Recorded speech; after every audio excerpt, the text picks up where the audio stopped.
Hi everyone, Louis here one more time bringing upfront creative content for CG artists.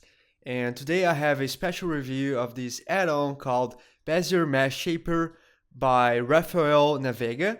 And it's only $9 in Gumroad, his Gumroad page.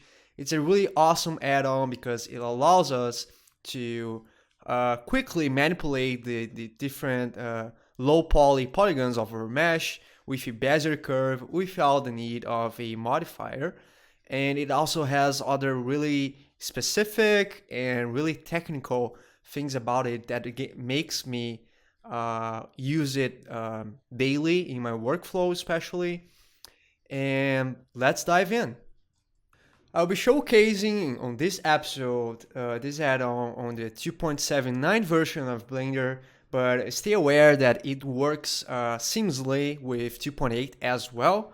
It has both builds for both different Blender versions, and as soon as 2.8 becomes stable by July, this will work perfectly. I'm loving this. So the installation process is really simple. You click Ctrl-Alt-U to open the add-on and preference settings. And here in the add-on tab, we can install add-on from file. And here I have saved it in my add-on folder with the name of here, 2.79 Bezier Mesh Shaper. As of today, this video, I'm using the version 0.8.9. which is the latest build, and the author of this add-on, Rafael, actually is always upgrading this add-on and also has lots of support for it, which I appreciate immensely how that is. And on this screen you guys will see what I mean by that, because he exposed all the hotkeys to customize the way we interact with this add-on. And this is really cool because we have different options here, like to set key E and to use directional and extremes. And also to activate this add-on, it actually lies inside the vertex added hotkey, which is Ctrl V.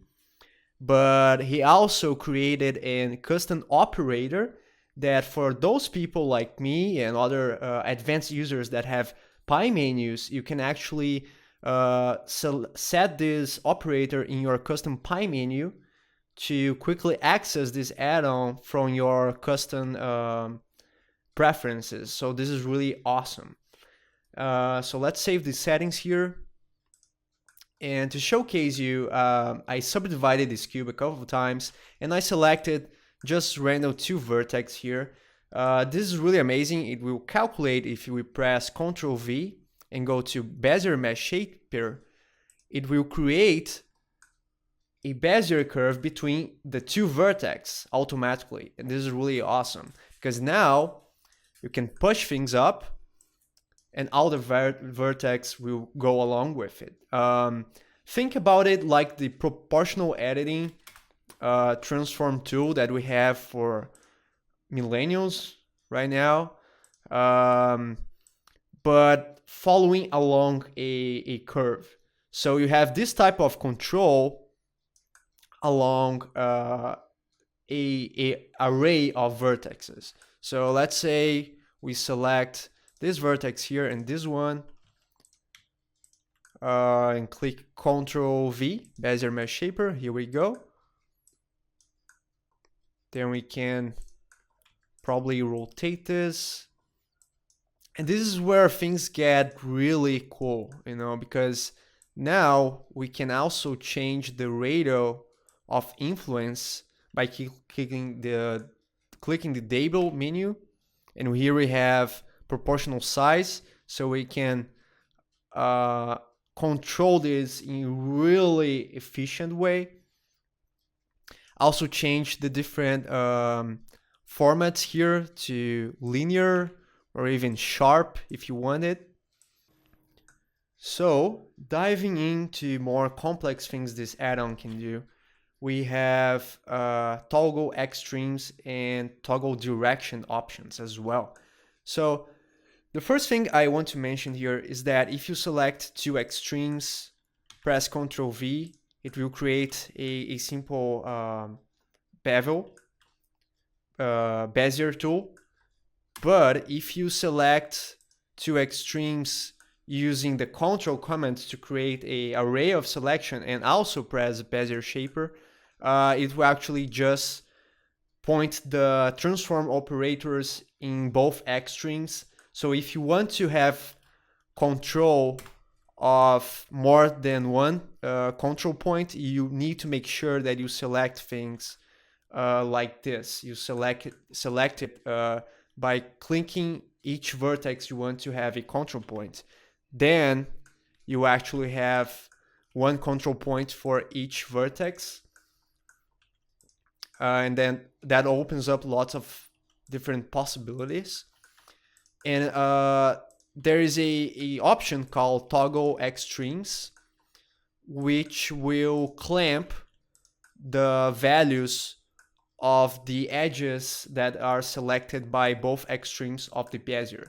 So if I press Q to toggle that, you can see we lose all the transform properties of the end of this mesh, this Bezier curve here.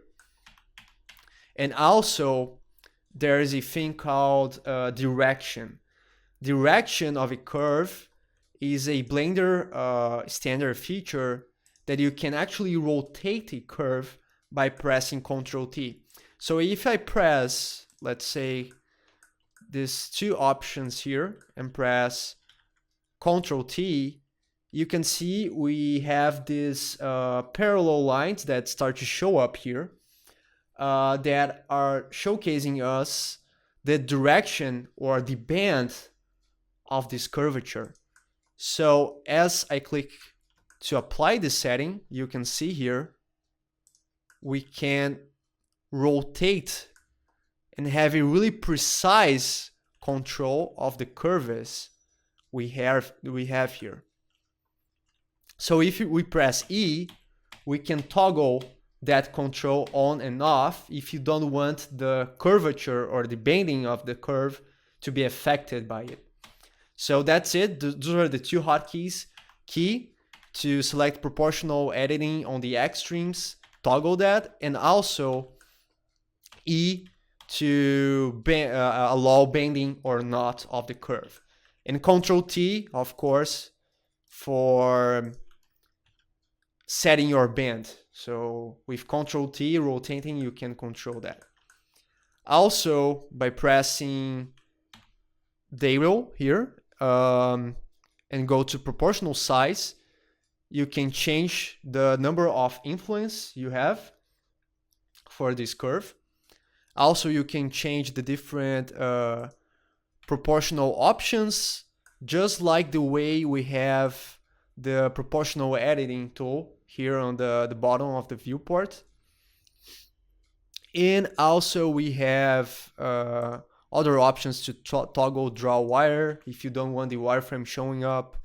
Also draw all edges, you can toggle that off as well.